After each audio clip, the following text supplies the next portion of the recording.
Hello, everyone. Welcome to the Michael. October CCDS member meeting.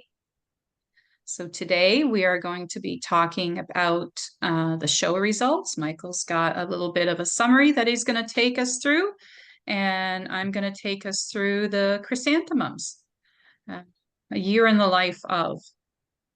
So just some announcements for the society. So everyone should have received an email about the awards banquet. Before you go any further, Laurie, I didn't Yep. see that. I didn't see that thing come up on the screen that you're now recording. Are you actually recording? Yes, I am recording. You are? Okay. Yeah, Just wanted to yeah, make sure. yeah. It's just not notifying you for some reason. No, because I'm special. Yeah. So the email for the annual awards banquet or the year-end banquet went out. And we're collecting the money for that in a different way because we now have the website. So we are now into this century. The Yay. payment for the banquet will be on the website, and that's the instructions in the email. And then to select what you'd like for your meals, there's a form there with a link. You just click on the link, and it's going to take you through to a form where you just select what you want for your appetizer, your meal, and your dessert. And if you're bringing a guest, fill out one for yourself, and then go back and fill another one for your guest, and then you're all set and ready to go. And we also have 2025 membership that's on the website as well, and it's available to purchase at any time that you want between now and the start of 2025. Okay. So if you have any issues with it, just let us know. Just send us an email. We can walk you through it because I know this is a new process using the website for these things. So just let us know if you come across any issues. Okay. And we'll continue to add functionality to the website to make things easier for the executive team. We'll keep our tuber sale there, and then you're going to start seeing, we'll have our calendar of events for 2025 there. We hope to, keep in better communication through that website now that we have that available. Okay, and that's all I have. Michael, are you okay to share? Yeah, Gonna let's try it practice? because I got to practice. So I have the thing already opened, right? You have to have it open first. Yep, perfect. Okay, let's see if I host disabled participant Oh, shared sorry, I'm screen. sorry, I'm sorry. I do this all the time. Why do I? Okay, who can share?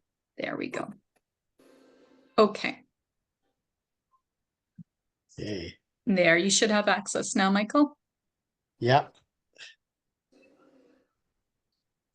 Okay, can everybody see that?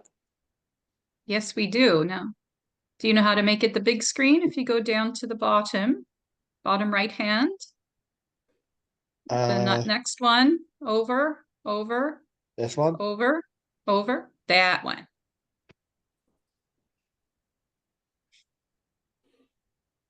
Ah, Oh, that's that. okay. Now just go up. Just go back up to your slide. But now it's the full screen. Oh, there's my meeting recording thing there now. Look at some. Bear with me, people. I know how to grow a dahlia, but to put on a presentation, no. Now, how do I go back? Where's my part to? Oh, If oh, you, yep, just go push the up arrow on your keyboard, oh! Look at page that. up. There you There we go. go. All set. Okay, so you can't teach an old dog new tricks. Yes, you can. Okay, it, everybody can hear me. Okay, yes, yes, I think so. Okay, so this is just a little brief uh, conclusion on the show from this year, which ended up. I was a little worried that it might not be as big as it was, but it ended up fairly well attended, despite not having two of our biggest exhibitors not showing up, Mike and Bernie from Hamilton. But we were able to fill up the tables nicely, so it actually worked out okay.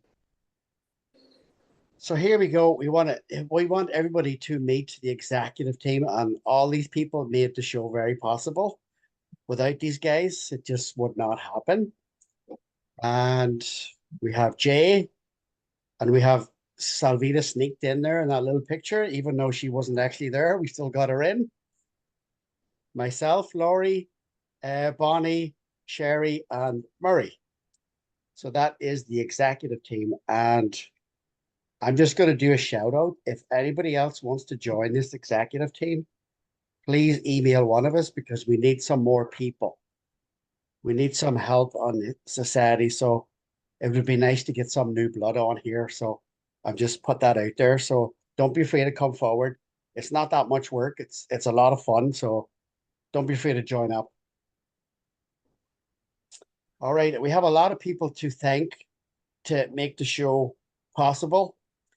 And first, I'd like to say what a nice day it was to see oops to see Mr. Roy Fox attend. It was such a nice surprise to see him. We haven't seen him in probably over a year. Roy is one of the he would be one of the biggest chrysanthemum growers there is, and he's still going strong. I think Roy is in his 90s right now. So he's still it was really, really nice to see him. So wonderful. So we have a lot of other people to thank. We got all the judges, Laurie, myself, Rosemary Dobson, Jim Hall, John Mooney, Bonnie Murphy, Linda Lynott, Helen Salamides, Marianne Verkamen, and Lee Sotel. So thank you all those guys who showed up to judge. And special thanks to Mr. Murray Thompson, and a huge thanks to Murray Thompson because Murray was going through some family issues and was still able to really help us out. So thank you, Murray. Also, Sherry's is like a whirlwind at the show. She takes over, she organizes, she's just wonderful. Marilyn Hill are every year without fail, they help out with the judging and doing the ribbons and whatnot. They're really helpful. Cecile Salatero, I think it's the first time I've met Cecile. She was amazing. And thank you, Jay, for coming and feeding us some of those samosas. Leah Hill, who donated a lot of flowers for the sale. Chris Chang, who supplies us with the tennis cans, which are awesome. And she gave me some lovely metal blinds, so I'll be able to make some nice labels this year. So thank you, Chris. Mark Bass and David from Toronto, who showed up and really helped at the end cleaning us up. It was wonderful. And Clarice, I'm not sure who that is. And Olive, who really helped take down the show and clean up all the mess afterwards. It was great. So a huge thank you to all those people. And if we have missed anyone, I hope not. But thank you, everybody. It actually was a pretty good show. So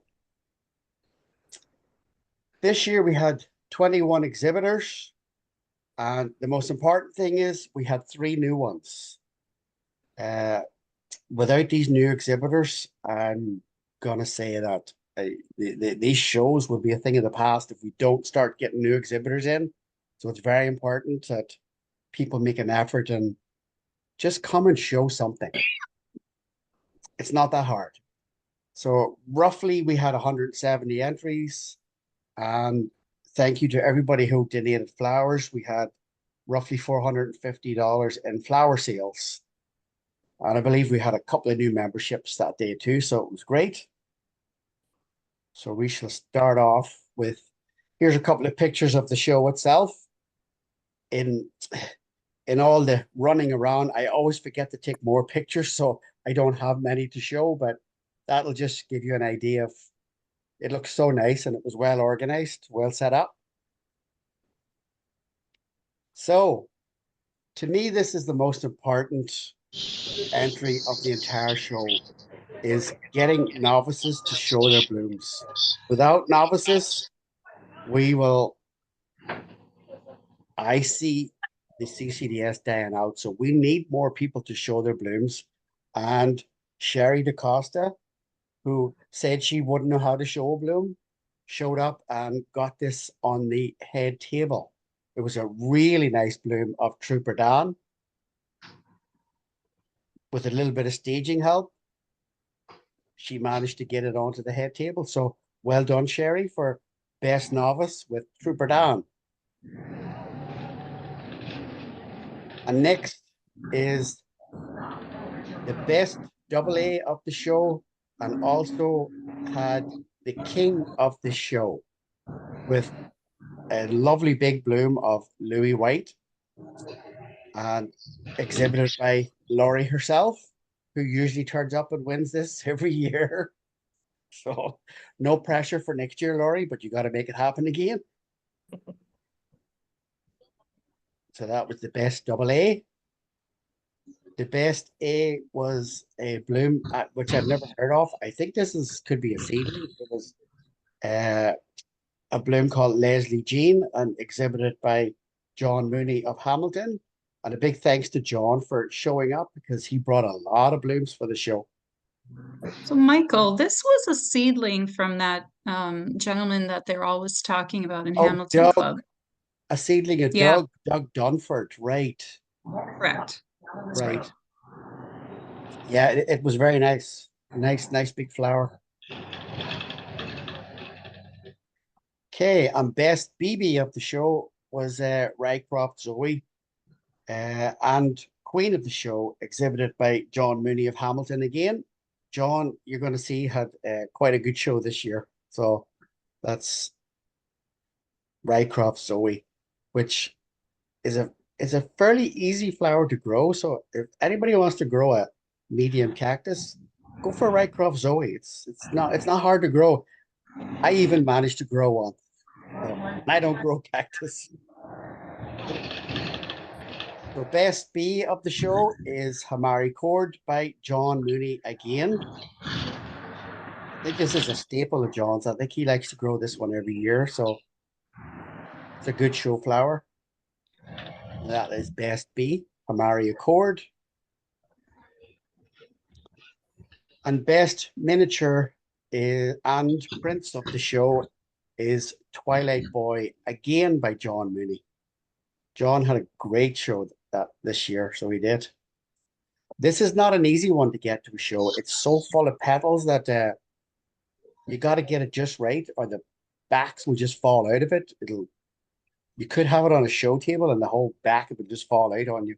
But it's a stunning flower, Twilight Boy. Best miniature is Blighton Red Ace by Jim Hall.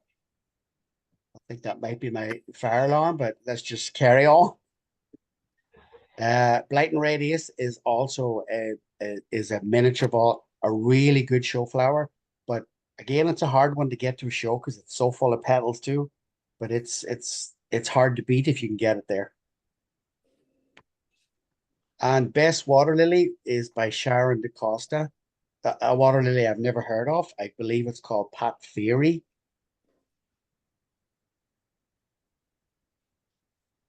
And best other is the princess of the show, Valley Porcupine, exhibited by Murray Thompson. So Murray's going to get his princess of the show award.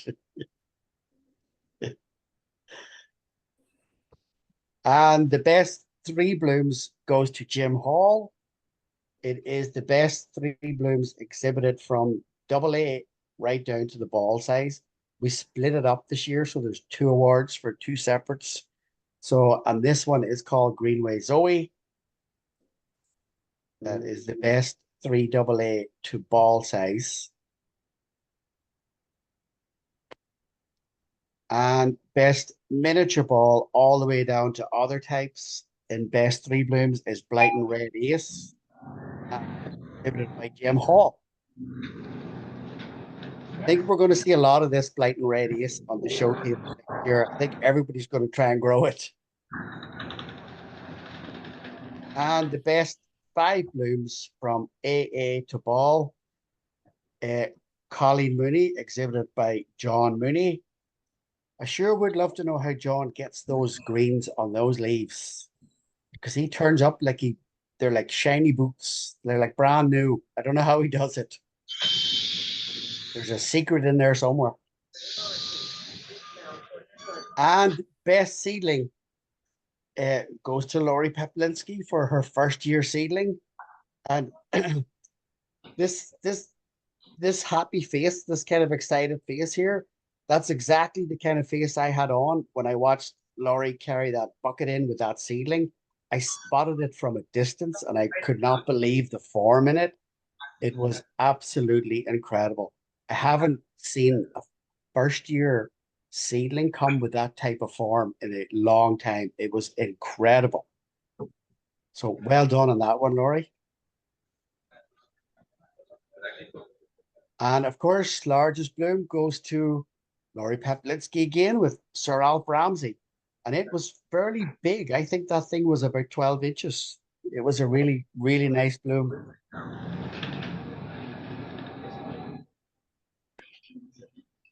And best exhibited goes to John Mooney for his 5 blooms of Colleen Mooney.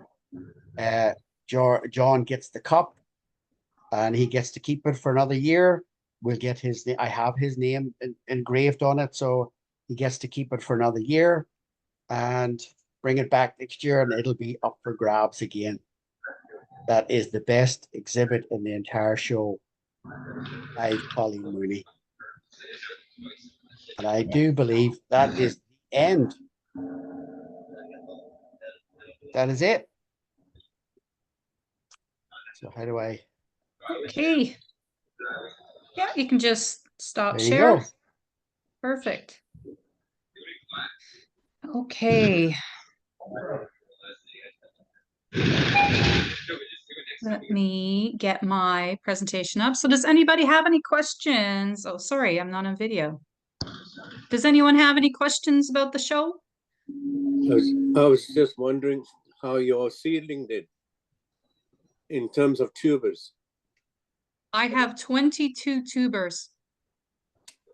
Congratulations. We'll see. From a We'll see first if year they seedling, That's a lot. Yeah, That's it's a lot. incredible. Granted, I tried to save every single tuber, and who knows if each of them has an actual eye or not. So we'll see. So I'll grow a lot of it next year, and then I can start sharing. Okay. Any other questions about the show? No? All good? We had a few other people join, so thanks for joining us, everybody. So let me find my presentation here. Sorry, it's partway through. Let's not do that. Let's go back here. Let's get rid of that. I was actually trying to frantically finish it while Michael was talking. Hello. There's a question in the chat. Oh, great. Amanda says, great results, everyone. Well Yeah, done. bad. Thank you. Okay. It's a lot of work, so it's kind of nice when people see the awards that they get for it. But also, you know, just to kind of walk around and meet everybody and see all the new varieties and things that we have. Okay, so let's talk a little bit about chrysanthemums. So I know there's not as many grower of mums in the society as there are dahlias, so that is reflected in a lot of the presentations that we do. So I think we had one on mums back in February, and now we'll have one in this month. October, November seems to be a good time for the chrysanthemum presentations because, you know, and mid-September through till, you know, December actually, I will have blooms in my unheated greenhouse. Right now it's the best show I've ever had for chrysanthemums. It's looking spectacular in there, and if I have been able to download my video properly, I will hopefully give you a little bit of a flavor of it a little bit later. So let's start this presentation.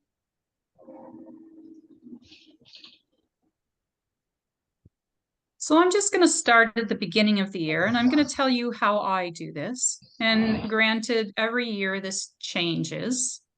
And when I do may not necessarily work for everyone, but I'm just going to kind of give you the general gist of what you do with your chrysanthemums. So you can see here in the picture on the left, these are all the mums that I dug up last year.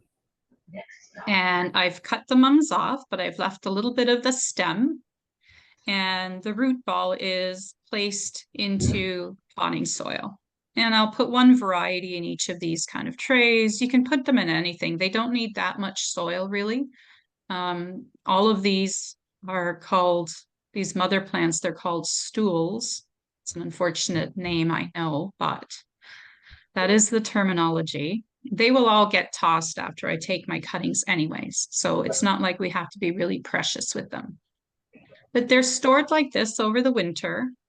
And then you can see here on the right, you can see that the growth actually comes from the rhizomes, which develop in the root area. You do not take the cuttings off of any green growth that might come from the stem. Those have too much, I've forgotten which hormone it is, present in there. And more than likely, those will be blooming on very small plants and produce, you know, obviously poor quality blooms. So what we use are these rhizomes that start developing. And I'll show you how I get these rhizomes to start developing.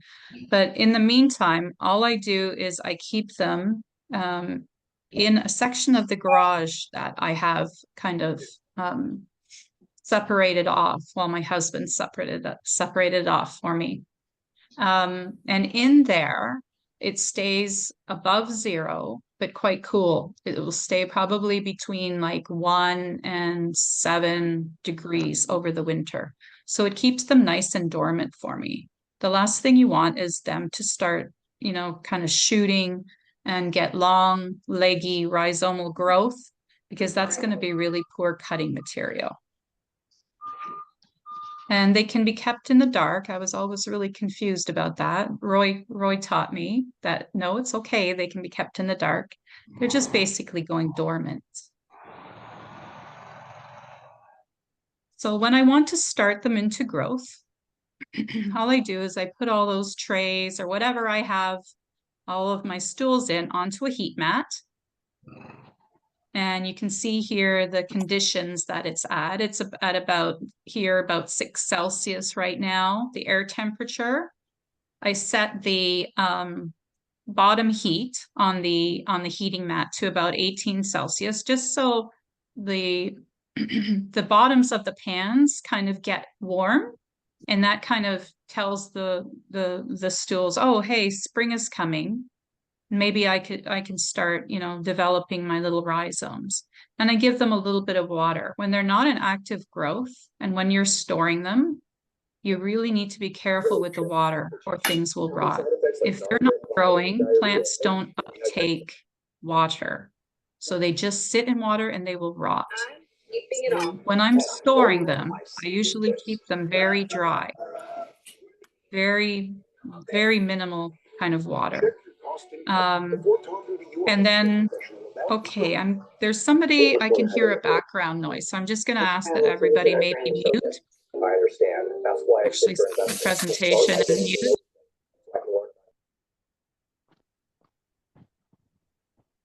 Okay, thank you. Perfect. And then I have various lights that I use for these chrysanthemums. The one that you see here, this kind of bluey purple light, it's a big, I guess it's an LED light, and I can set it, you know, to different wavelengths. One for kind of like vegetative growth so that it just grows the green stuff, or I can set it to like flowering growth so that it would develop blooms earlier. So I keep it on the vegetative growth because that's what you want.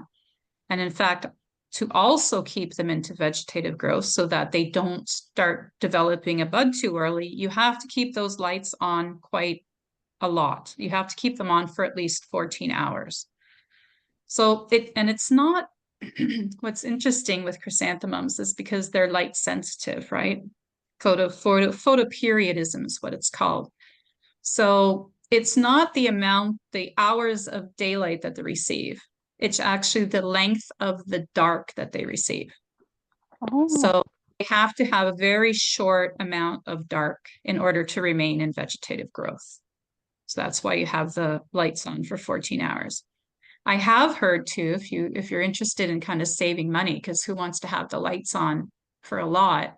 I have heard that as long as you can put it on a typical 8 hour, but then as long as you break that remaining, 12-hour night up with another few hours of light, that will actually also keep them in this kind of vegetative green growth.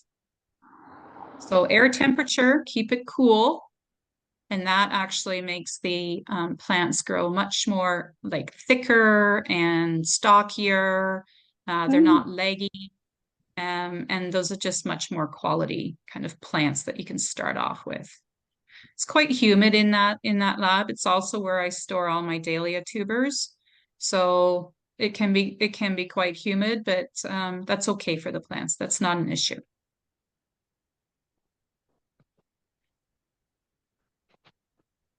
So then you can see here, if I've put them on in say February or whatever, by March or April, we have all of these growths that are ready to start taking as cuttings.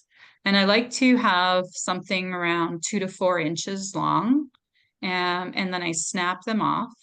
And then if I need to, I will retrim them so that the cut end is just below like where a leaf is coming out, because that is the best place for your roots to develop, just like with any plant material. Actually, it's that junction at the leaf node where your roots will come out better. And I remove any extra leaves that I think are extraneous, because we don't want the cuttings to flag, wilt basically as they lose water. We want them to stay turgid as they begin the rooting process. Now, the big problem with chrysanthemums, as I'm sure you've heard it is a primary plant family for aphids. Dahlias are not a primary plant family for aphids, but chrysanthemums are. So they are constantly an issue. You have to always watching out for aphids. And actually, even if you don't see any, if you're growing chrysanthemums in any number, it's probably good to proactively spray with something that you feel comfortable using. I use a product that has pyrethrin in it. It's one of those, I forgot the company's. I might have a picture later on in this presentation, actually, of the product that I use. But the aphids will be mostly in the growing tips of the new growths, and also in the growing tips of the rooted cuttings. So always watch out for that. Other than aphids, they don't seem to really have that much of a problem with anything else. So here you can see them all growing. Each plant can give you multiple cuttings. And in fact, in the image here on the right, you can see the one that I've snapped off, and I've left a chunk here, and actually a cutting will then come from this leaf node and from this leaf node and from this leaf node. So that's how you continuously take more and more cuttings as you go if you want. Like the cut flower growers will be doing a lot of cuttings. They purchase a lot of mums, but they also do a lot of cuttings because they want to cover an entire field with potentially 1 or 2 varieties. So that's the way that you can get many, many plants from the one plant that you start with. So I use rooting hormone. You do not need to use rooting. You don't have to use it. It will definitely, they will definitely root. They're very easy to root. I use Clonex. It's a gel. You can buy it off Amazon. If you don't use rooting hormone, I find that it takes, I don't know, maybe just a few days longer to root. And I find that the root mass isn't as large as when you use the rooting hormone. But they still root, it's not an issue. I use multiple products to grow my cuttings in. What you're seeing here in these images are something called L pots, and you can buy them from, I've forgotten the name of the company, but I can send that in an email. You buy them in these trays. They're already filled into these trays. And it's this proprietary mix that's basically surrounded by a paper-based material, which holds it solid and then degrades once it's planted in the ground. I've also used the root riots, which are those, or there's various names for those too. I don't know if they're a cocoa fiber or a pressed peat. I've used that to root, and I just use plain old potting soil. Pro Mix HP is what I use if I use the potting soil, and I will root them in either a 50 tray or a 72 tray. And the Pro Mix needs to be one that's called HP, which is high porosity. That's the one you want to use for your seeds. That's the one you want to use for any cuttings that you're doing, because the soil doesn't sit wet for a long time and rot your cutting. Okay. Yeah, here you go. So here you can see a little bit more the format that these L pots come in. If you're not these L pots, if you're not planning to use the tray right away, you can actually put them in your freezer and just store them in there. And then these root riots, you can get them in any kind of sizes. You know, I think I bought a box of 2100. And you can get them from hydroponic stores. They're available all over the place. I find them quite handy because since I am growing in the garage, however, sometimes these trays do come into the house. So I find with the potting soil, until the roots have really kind of gotten a grasp of it, I can have a bit of a mess in the house, which is, you know, my long-suffering husband is like following me around with a vacuum cleaner. But here you can also see a temperature monitor, this along with a probe. And the probe, I sink into one of the L pots in the middle of the tray, and I sink it right down to the bottom. And I do that because that's going to be the warmest place. And I find for me, the issue is not that the cuttings are not warm enough. It's that they get too warm. So my warmest spot is going to be down at the bottom of the tray, closest to the heat mat, and it's middle of the tray versus at the ends. So that's where I put the probe, and I have that little thermostat set to 18. And then that thermostat is plugged into the heat mat and monitors the temperature that way. There's nothing more easy to do than to cook your cuttings with a heat mat. I have done it. I think everybody has done it. So these thermostats are a great Christmas present if you don't have one already. And there are heat mats that you can purchase that allow a thermostat to be plugged into it. That's what I would suggest. And make sure to get one with the probe, and that will help you with all of the temperature issues.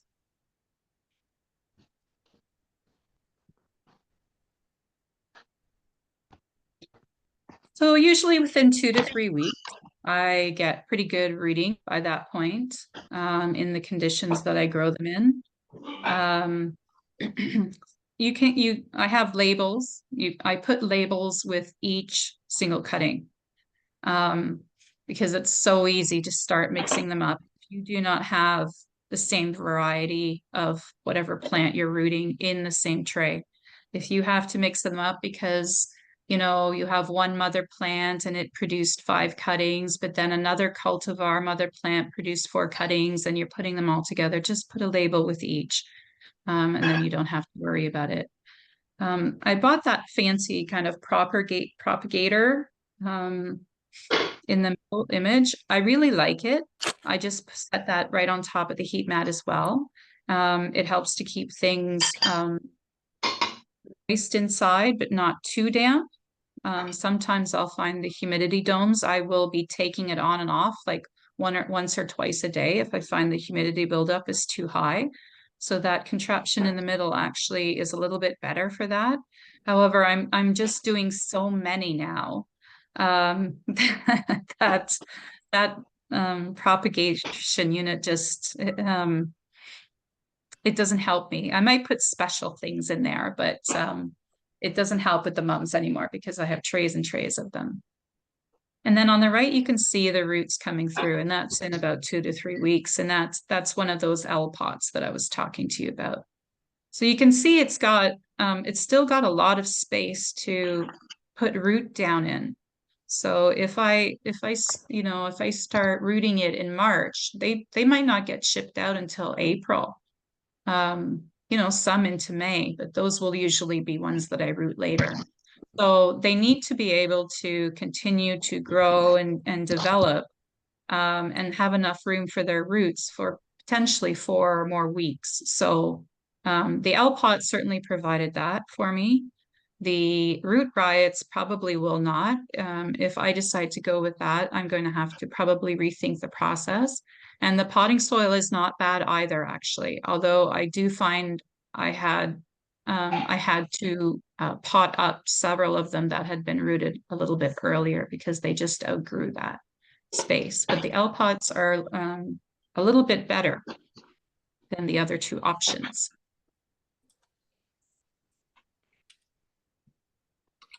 So then once they've rooted, then I usually, for the plants that I'm going to grow or put at the plot or keep in pots or what have you, I place them into 3 to 4 inch containers. I still use, at this point, the ProMix HP. You probably could get away with the MP at this point because as long as they're strongly growing, additional moisture that remains in the soil from the MP probably will not rot it and it will probably be fine. With the HP, you're going to be watering a little bit more because they dry out quicker. And then when the roots have filled that pot, they can either be planted into a bigger pot if you're planning to keep it and keep the plant growing in a pot, which I successfully do. You just don't want, obviously, tall varieties, but I have grown them in pots without a problem. Or they go out into the field or into my greenhouse or what have you, right from the 4-inch pots. If you want to keep your fertilization regimen very simple, at this point, once they're put into these pots, you can fertilize them weekly with Miracle-Gro. Weekly meaning a quarter the strength of what is recommended for Miracle-Gro. And you can do that, every week just to give them a little bit. And it's an easy way to fertilize. So you don't have to get all fancy with it.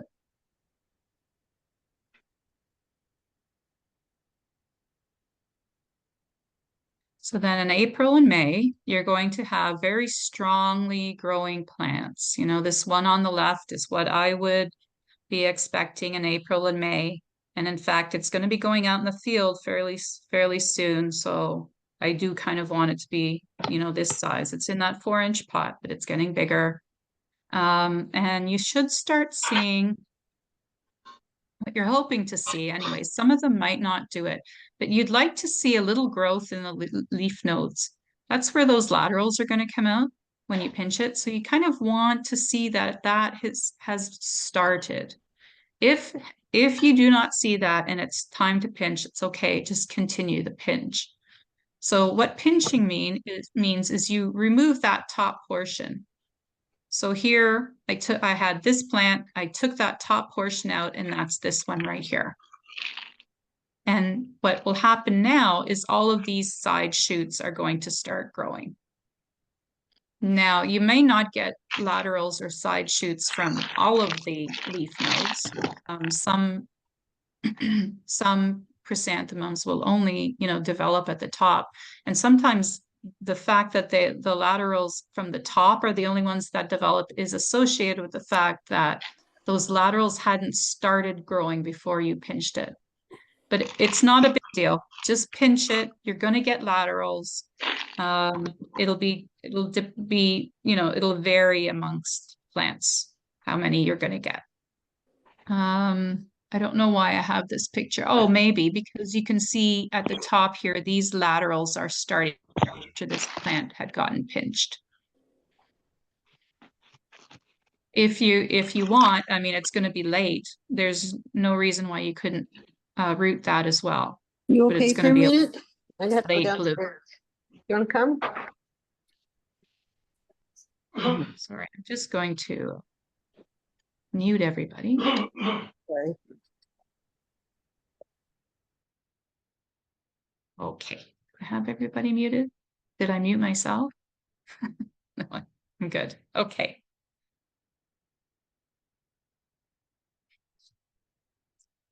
So here, actually, here's a nice diagram which shows you what mums do when you stop them. So in this situation, it was a plant that had been growing, and I had taken that top part out, and then you can see the laterals that develop at each leaf node. Okay. What you can do with some, and I have some in the greenhouse now that I should have done this because I didn't realize they're going to be so tall. I have some plants right now that are around 8 or 9 feet tall. I kid you not. So you double stop them, meaning here you've stopped and then the laterals started growing and then you stop the lateral and then you get 2 more that grow. Now this gives you more branches. This also makes the bloom time a little bit later, but it also makes the plants not so tall. There's another way that you can keep plants a little shorter, and that's through a growth hormone called B9. So application of B9 while those plants are in active growth will also make them shorter. What happens is it shortens the stem between leaf nodes. Maybe originally it would have been 4 inches between the leaf nodes. But when you apply this B9 hormone, growth hormone to it, it's maybe only 2 inches between leaf laterals.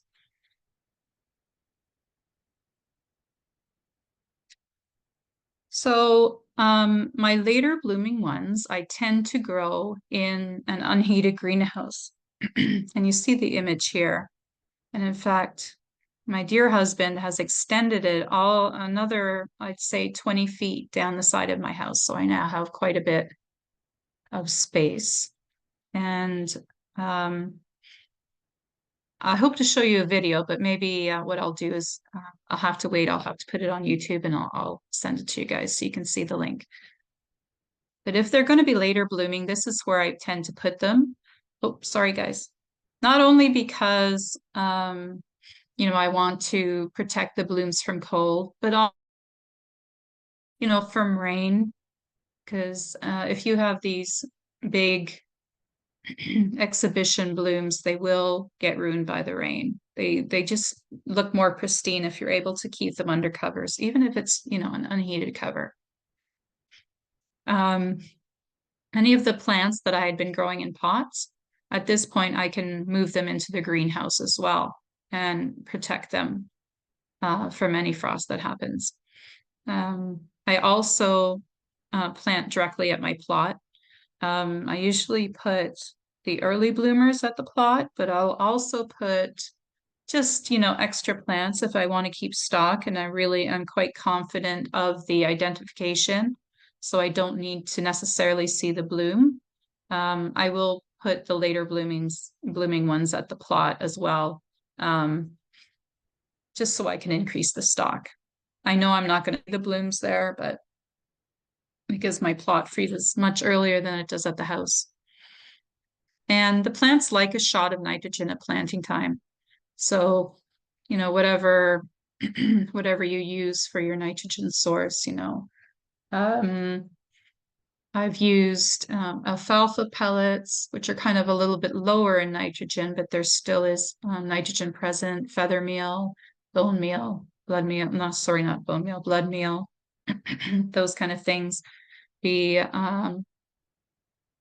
you have no animals that will actually get at those products when you dig them into the hole, that can be a problem. So whatever nitrogen source you want to give them, just give them a shot when you plant. And that will make nice green, tall, bushy growth. So the plants, you know, in the pots or in the greenhouse or wherever they are, they continue to grow through the summer. Depending on the temperatures, you can put some shade cloth up. They don't like, I mean, they'll be fine. My greenhouse can get quite warm. I still get a lot of blooms. If they're early blooms, they'll be faded because of the shade without shade cloth. If they're later blooms, by that time the heat's gone and the vivid colors will come out. It doesn't matter. The heat doesn't impact them because they're later blooming.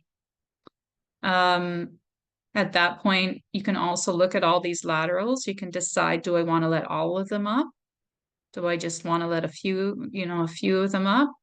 So the more of those laterals or side branches that you let up, the smaller the flowers will be. So, you know, make that choice. Do I want a couple of big ones or do I want more smaller ones?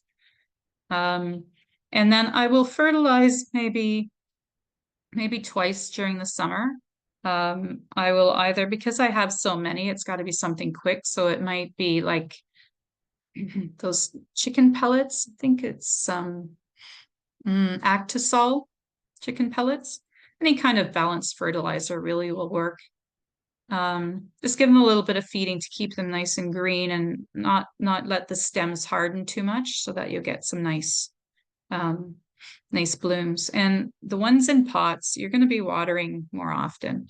What also saves you is if you could put the pots on soil, because some of the roots will grow down into that soil, and then give the plants in the pots a little bit more, you know, moisture from the ground, or just a little bit more run.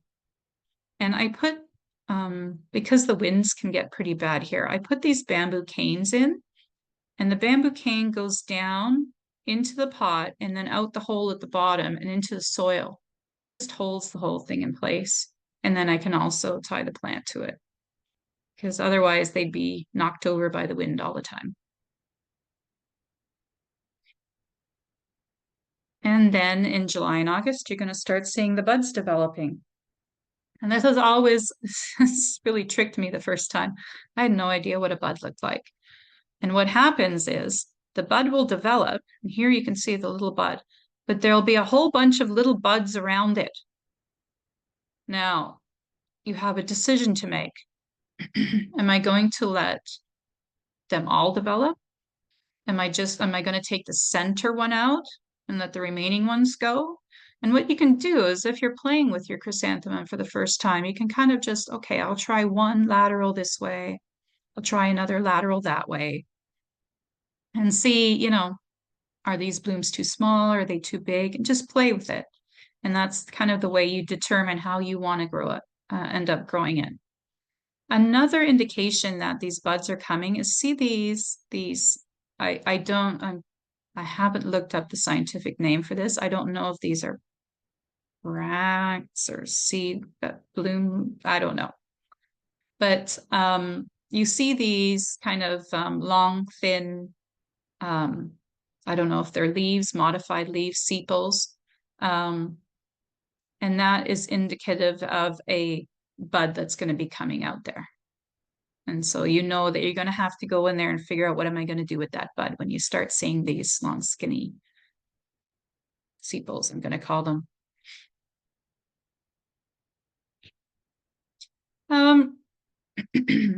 You can bag your buds if you want. I tend not to. Most of the ones at the plot I find don't have any issues with insects, probably because I have so many predatory things in there. And you know, in the greenhouse, I mean, they will get aphids right in the blooms. But that doesn't become apparent until you take the blooms in the house, and then the blooms have been there for about 3 or 4 weeks and they start drying out. And then you see all of the aphids that come out of the bloom. So as long as you dump it out before then, no big deal. I do spray. I have this new kind of regimen that I've just tried because powdery mildew can be an issue in my greenhouse. So I have this concoction that I now utilize, and it seems to be working, which is in 4 liters of water, I add 1 tablespoon of baking soda, and that's to lower the pH or increase the pH in the surface of the leaf. And the powdery mildew doesn't like that. And then I also add a tablespoon of neem oil. And I've tried an experiment, and aphids laugh at neem oil. But the neem oil it's oil, so it actually this allows the powdery mildew spores to take a hold of the leaf. And then I add, my pyrethrin product for aphid control. And I add that at the recommended rate for the 4 liters. And I mix it all up into my sprayer, and then I go in there and I spray. And I can spray the leaves, I can spray the open blooms, I can spray everything. Nothing gets impacted by the spray, but the powdery mildew disappears and the aphids die. It's a lot of work, so I don't do it very often, but I now know that I can do that, and it will help the situation if I want to. Probably would work for dahlias as well, but test it on a small area of a plant first before you go and do that. And then you can start enjoying the blooms. So I got a whole bunch of new cultivars. So I'm well over 100 different cultivars now.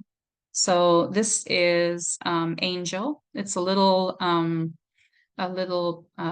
anemone form. It's about 3 feet tall, and each of these blooms is probably about 1 inch, 2 inches, and it's covered. And I still have like bumblebees and honeybees and all sorts of things going into my greenhouse because I keep the plastic off during the day so that it doesn't get too humid in there. And I have so many pollinators still going in there and just loving the place because it's covered in bloom right now. So that's Angel. And then this one here on the left is one called Crabby. It's about Krabi, not Crabby. It's a beautiful color, and it puts on quite a show, and it's probably about 6 feet tall, I'd say, but that is an okay height for me. So those stems are really long. It's really beautiful. I think you guys probably know this one, Crimson Tide. A lot of people in this society used to grow it, and that's where I originally got it from. It's nice because it has that red on the top and then the gold on the bottom of the petal, like a bicolor. And then it's called Icicles. Now, what's interesting here, and you can see that it here in White City as well. So when the air temperatures get to a certain degree, I don't know what specifically that temperature is, whites will develop a pink color. So icicles should be all white. But in fact, because I had cooler temperatures, when the bud was developing, it came out pink. And here you can see as well that the White City is also developing some of the pink. The pink will also happen on whites when the bloom's getting old. That's not the case in either of these situations. This is due to cold, not old. And then this is one called Buff Margaret. I love this one. I've been growing it for a few years, got it from Les. Really good color, really good grower, and an early bloom, which is always nice for our Canadian falls. Here is another Margaret. This is Cherry Margaret. And again, this whole Margaret series, I'm really loving it. They're so easy to grow, and they're really providing a big splash of color in the greenhouse right now. And this is Divine Music. It's a new spider form that I just got. You can see it's still starting to unfurl. And you can see that the petals are like tubes with the spoon on the end. I love that.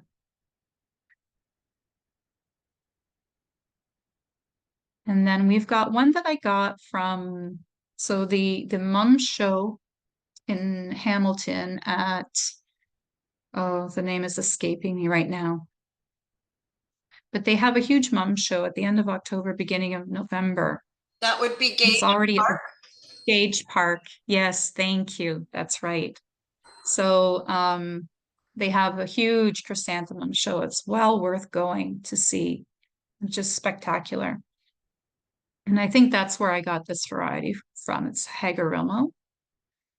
This one is Mecham Reward. It's again an anemone form, but it is actually, the blooms are much larger. These blooms are probably around 6 inches each compared to that angel, the little one that I showed you.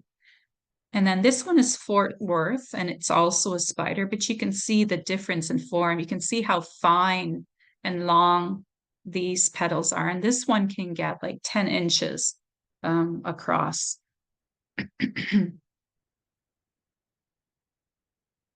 And then we get ready for winter storage. So as I'm going to be doing this weekend, I will be going out to the field. The greenhouse can stay because it's still in full bloom, and I'm going to see if I can get all those blooms to last until the year-end banquet, and then I'll be bringing them over to the banquet for everyone to enjoy. But I will be digging up the ones at the plot. So all you do is you cut all the greens off, as I had mentioned earlier, leave a little bit of stem, tie your label onto the stem, or you're going to forget what it is. Cut the root ball so that it's just a baseball sized clump. It's much more easy to handle like this. You can cut the rhizomes right off. Sometimes, like in the picture here on the left, you can see how long the rhizomes will get, but that's okay. You can trim them off. They will grow again and they will develop all their little green growths. This is what you're going to be getting all your green growths from, not these fibrous roots here on the bottom. That's just to help the plant grow. This is your propagation material. So cut it into kind of a ball and then put it in your trays or your pots or however you want to keep it. Add your potting soil. And there you go. And it's that easy. When I dig them out, this tends to be on the left. This tends to be what they kind of look like once you dig them out of the ground and wash the dirt out. Now, the more washing of the plant you can do, the better, and the more trimming of the roots, because it'll stop you from bringing in nematodes or, just eggs of insects, maybe, in the bark of the stem or something. So the cleaner you can keep them, the better, basically, before you bring them in for the winter. And I think that is it. So thank you very much. I'm just going to stop sharing. And I'm just going to take a quick peek to see if my video has uploaded while I've been chatting with you guys or not. If not, I'll just send you the link.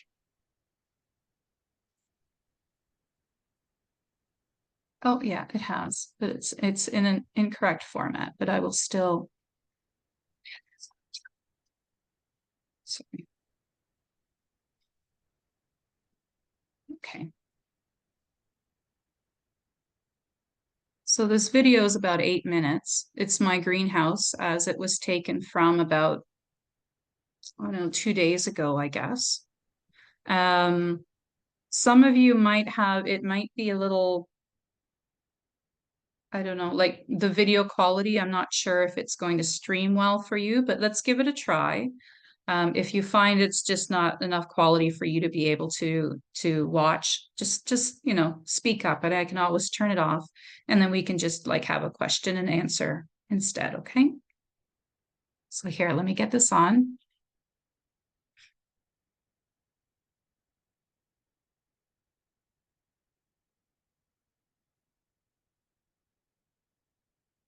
Okay.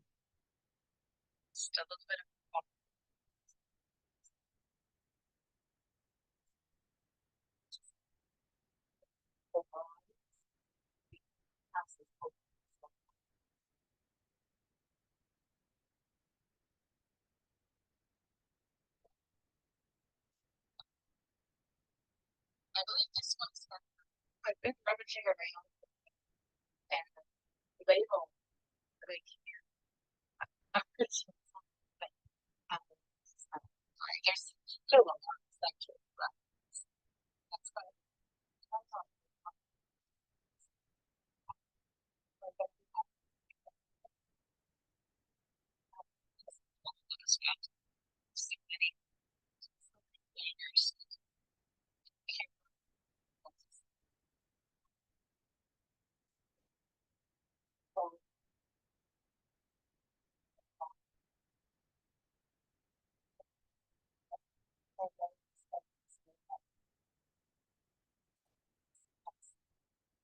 That's kind of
like it down.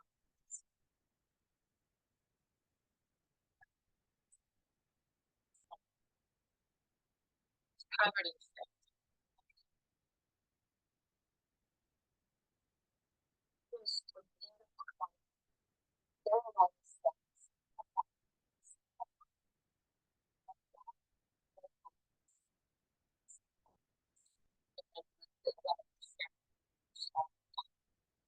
But actually,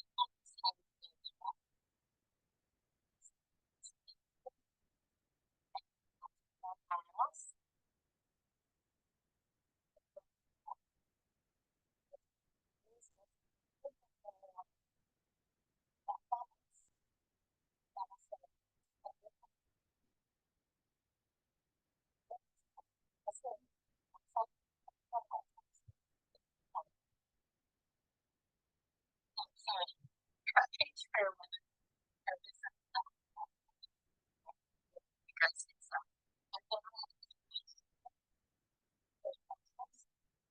and then just opening up, just opening up.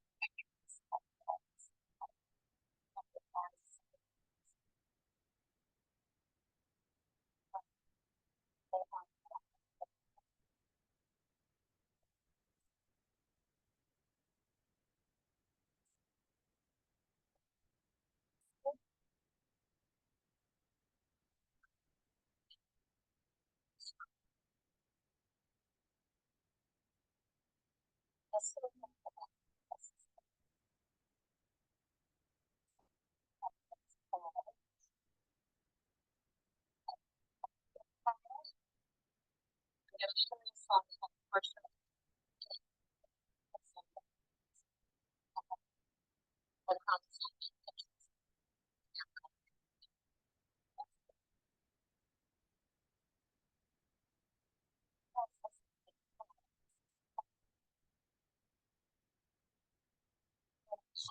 We'll get you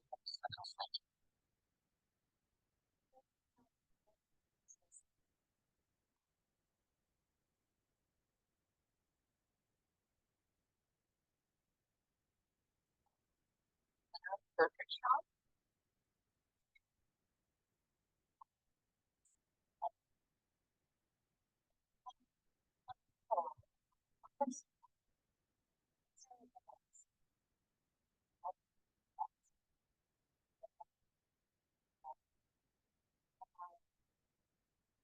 And here we go.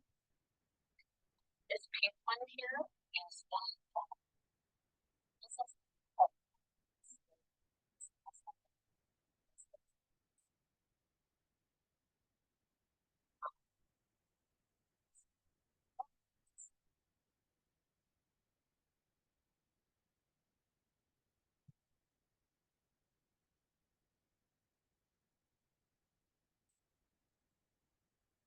this is rose petals.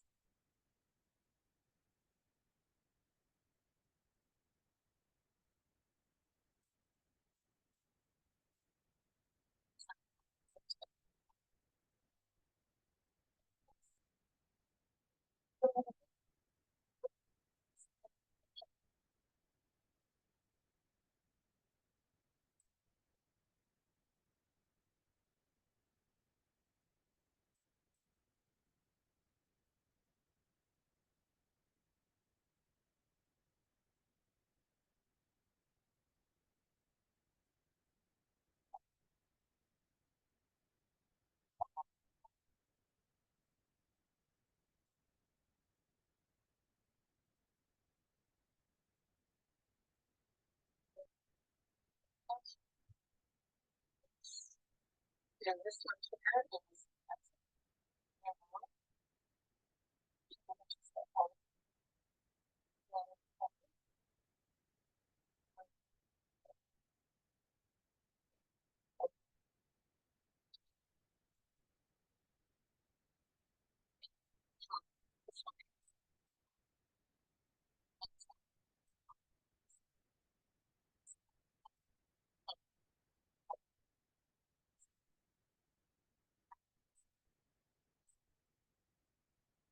so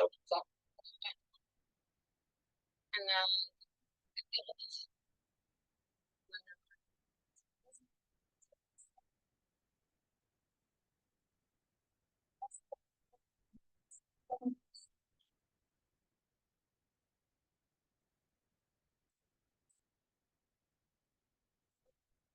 birds.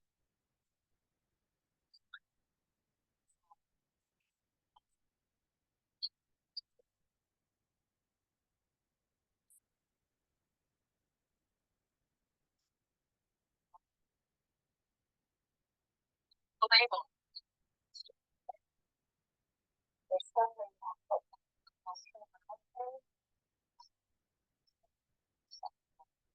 this one is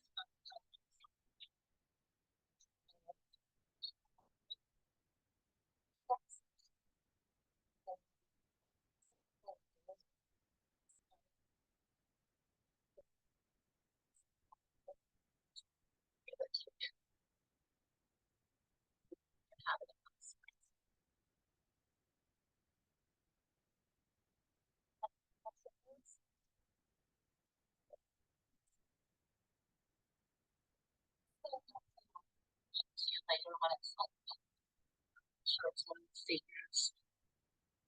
I'll show that to you.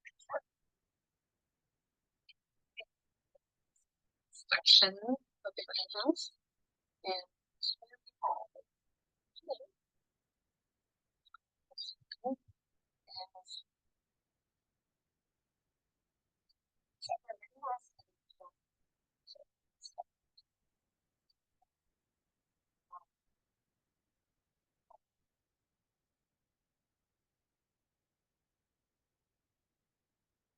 okay, divine music.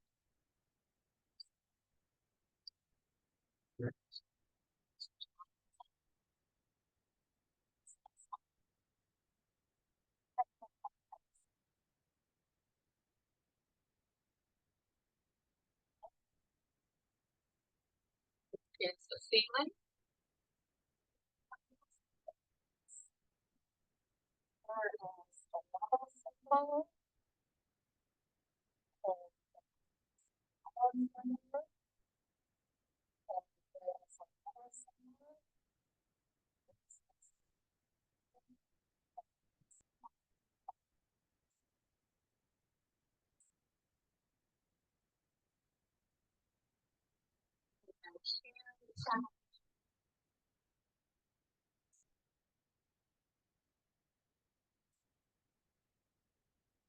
And another Anderton. You see how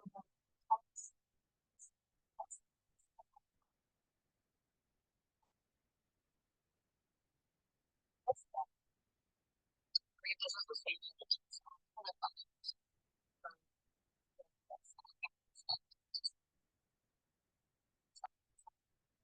Oh, this one is called Lone Star.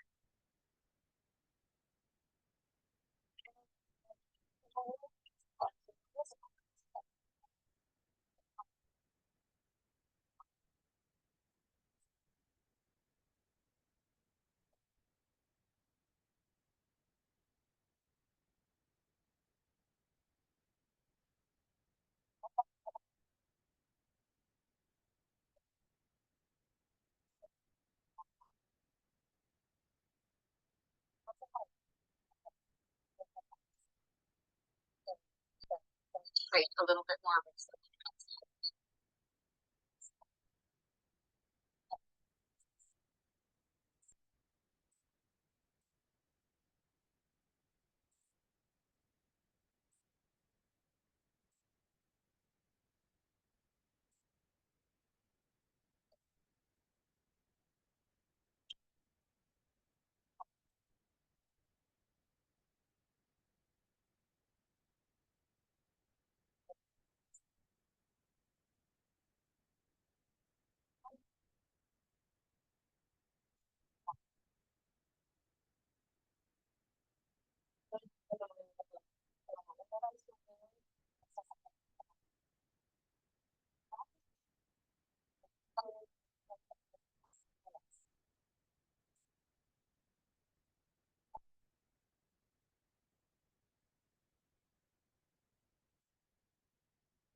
I love coming down and checking the same.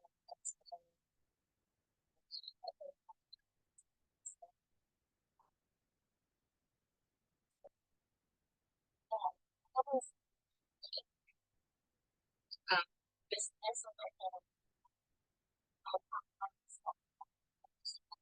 is two. The months are not.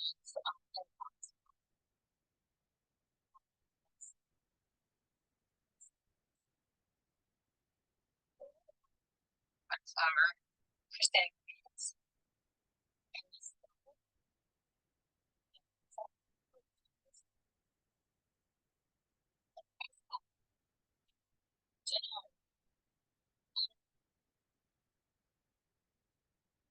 Okay. There you go. Now you know where I go and I live when I need a break from work. Into my chrysanthemum patch. And I think that is the end for all the formal presentations. But what we can do is we can have a little bit of question and answer. It doesn't have to be about mums. It can be. Any questions about dahlias, mums, the society, what Michael had for breakfast? Everything goes. All good? Is everybody looking forward to a break? The time when everything's out of the ground and we can just like focus on not dahlia tubers or chrysanthemum plants? Yes. Yes. Yes. It was a nice presentation, Lori. Oh, thank you, Les. How are you doing? Have you gotten your plants out? Have you gotten your mums out? My dahlias are all up, but I haven't got my mums up yet. No, they're Yeah. all on the side still, and my greenhouse is full. Yours are farther ahead than mine are. Interesting. My lates are just starting to bud up now.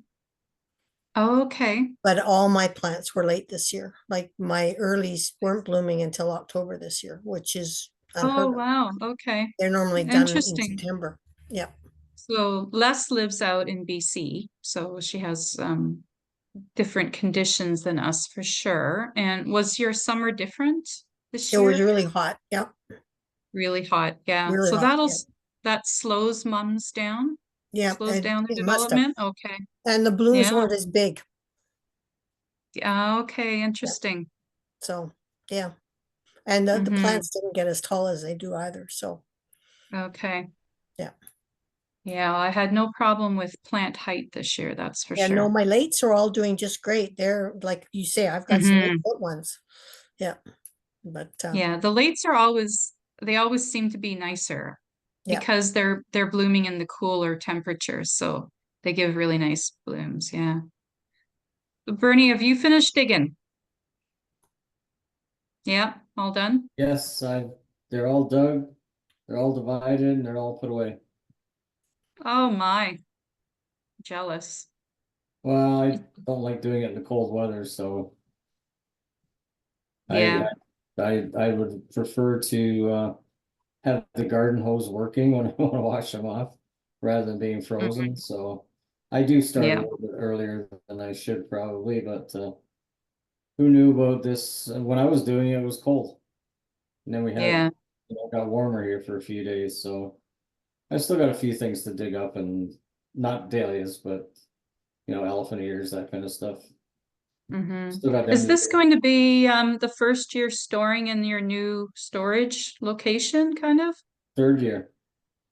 Third, okay. I've Okay, been so here you've for 3 years now. already tried it out. Okay, that's good. Yeah, oh, yeah, I monitor the temperature down there in the cold storage. It usually Mhm. doesn't get below 12 or 13 degrees Celsius. So Okay. yeah. Okay. All right. Any questions, guys? Hi, Anne. How are you?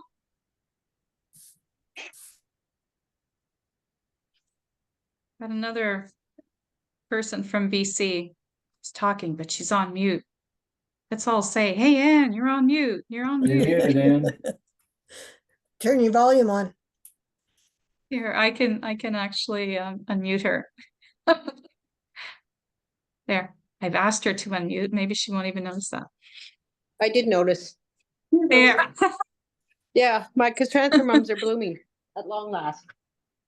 Oh, very good. Yeah, I didn't stop them, so I will next year. Here, Rosie. Yeah. Yeah. And then you'll get them earlier. Yeah, Yeah. good. Yes, in fact, they stayed in the ground over winter last year.